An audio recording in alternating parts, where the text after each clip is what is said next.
Hi YouTube, I'm going to cover something small here.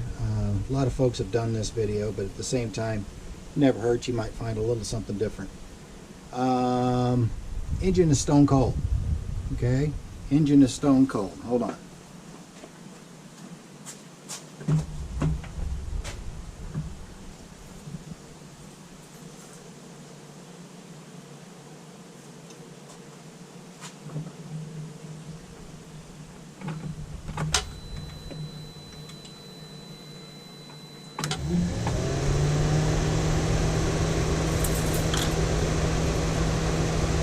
Key out, just turn the key on, then start it, pull the key out, cooling fan comes on. Why do you think that is? Well, it doesn't know how warm it is and warm it isn't. So from that standpoint, it says, look, I'm just going to turn the cooling fan on and we'll just take care of that. But here's the cooling fan connector right here up on top.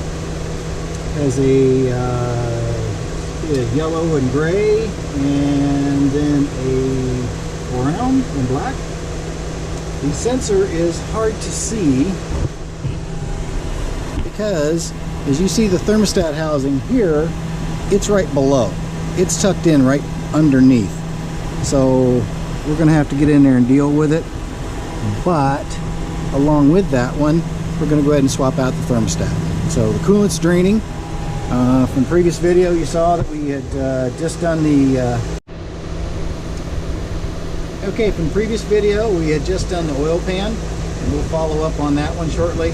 But while we had it apart, I'm using my oil filled. By the way, if you have a white block, don't feel bad. Putting oil in it can be a little weird.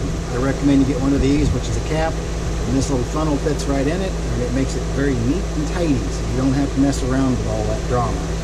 So from this standpoint, thermostat housing is going to come off, the hose is going to come off. I'm going to go ahead and pull the top timing cover off because it gives me better access to the rear bolt, thermostat bolt, and let me get those things done and I will bring you right back.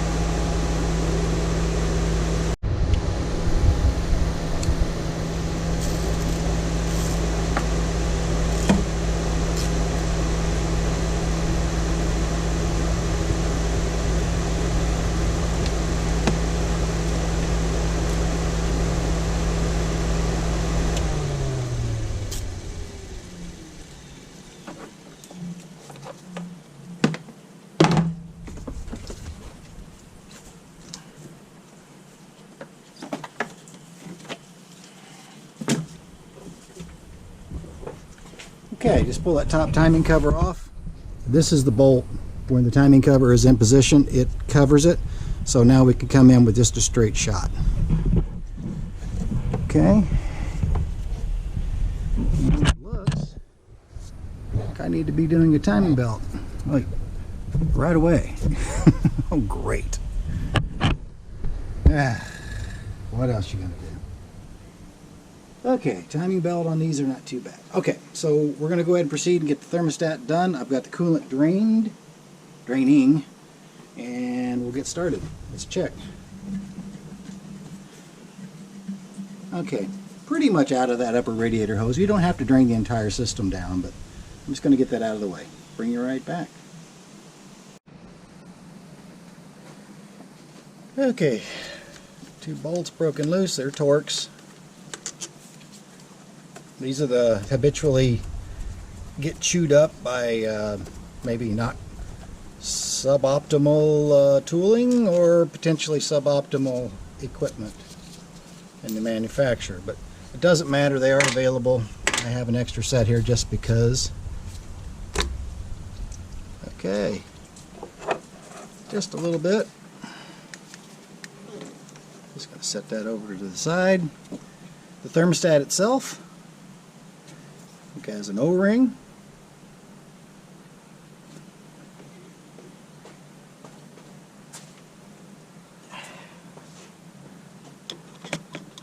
I have a new thermostat for it. Just lift that out. Nothing dramatic. Okay. Now, the reason I had to take that all off, here's the temp sensor right here. So it's buried underneath the thermostat housing. So if I put it back the way it is originally, yeah, good luck with that. You could come in with a socket, but it's just not worth it. Just get this thing out of the way. That way you can stand up, look it right in the eye, and do what you need to do. Okay, there it is. This is the second one on this one. I'm not sure why. Seems to be a running quality concern in the aftermarket. Don't know. But we'll get it set up and get it back together. Bring you right back. Okay, 19 millimeter, broke it loose.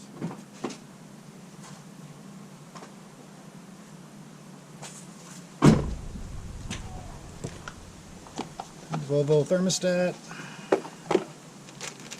Temperature sender. This one a little better. The other one worked fine. Then the gauge stopped working, and then that's pretty much a tattletale that this thing's going crazy. So I checked the continuity. I didn't bring the meter out right now, but basically it was open circuit. So whatever it is, it's internally kaput. Okay, brand new one. The important part on this one is that aluminum crush sleeve. You definitely don't want to do this without it. That won't seal. You can wrap it in Teflon, but you kind of don't really need to do that. Okay.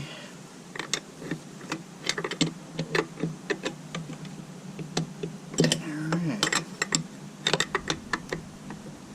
Just enough to get it going. If it's really tight, and you've got one in your hand, cut the wire and put a socket on it. It's just, that'll just help out.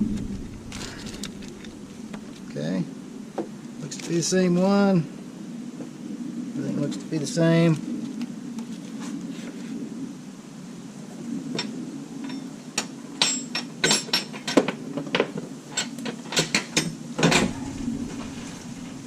Yes, I dropped my wrench. It happens. Okay. No damage on the seat.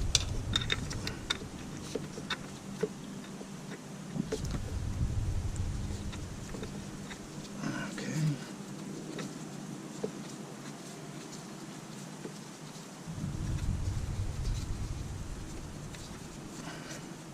Now the wrench, you can take the pins out if you want to, but I'm not going to. But you see, there's no way you're going to get a box stand over the top of that. So you've got enough room here to get in with an open end, and again, it doesn't require a lot of torque, so don't go nuts. You can feel that sleeve or that aluminum bite. When it does, you're pretty much there. So there's not enough pressure on this to really do much of anything.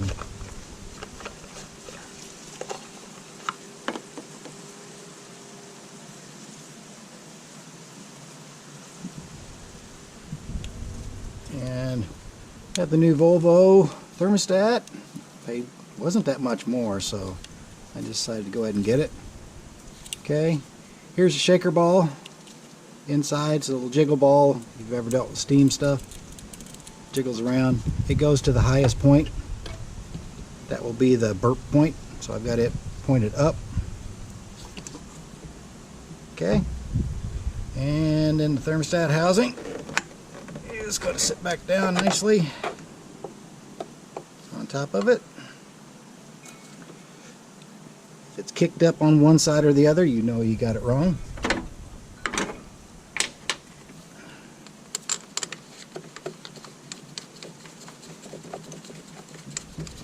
Put one down just so it won't flop around and let the thermostat pop out of position. Okay, appears to be sitting flush. If it were a gap around the bottom edge, you'd know that it was out of position. So just loosen it up. Start over. Okay, there's that. All right.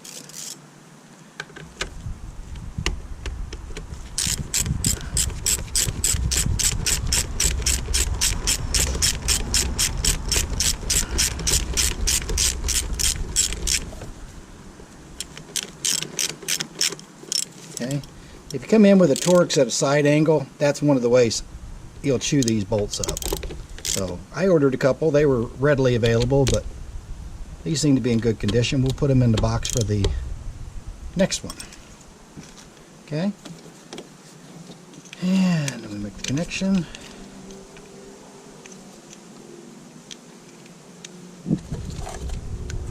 Right there. Okay. I'm going to transfer the little thing off of the other one.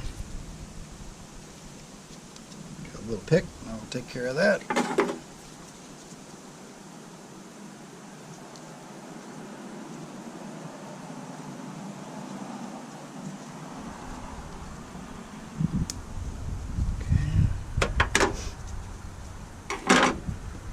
Little hole right there for it. So it's going to go this direction.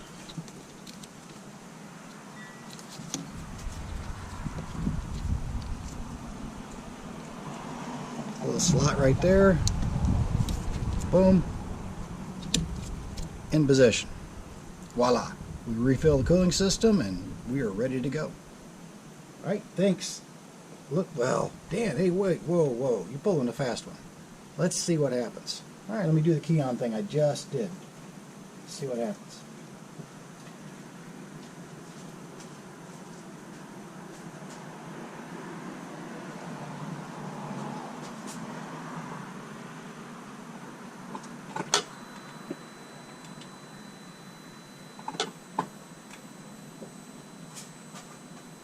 Hey, look at that. Same exact thing. Cooling fan's not on. I think it now knows roughly where it is. Other than that, in another company we would call that failure mode effects management. But in this scenario, it's basically a failsafe for Volvo to say, if I can't tell you the temperature, turn the fan on. What's the worst that can happen? Nothing. That's good, because if it overheats because it doesn't know the temperature, well, that wouldn't really be great design. So from this standpoint, this is where we're going to end this one. Alright, I'm going to top up the cooling system and then get it going and get back into this oil issue. I'll bring you back on the oil thing.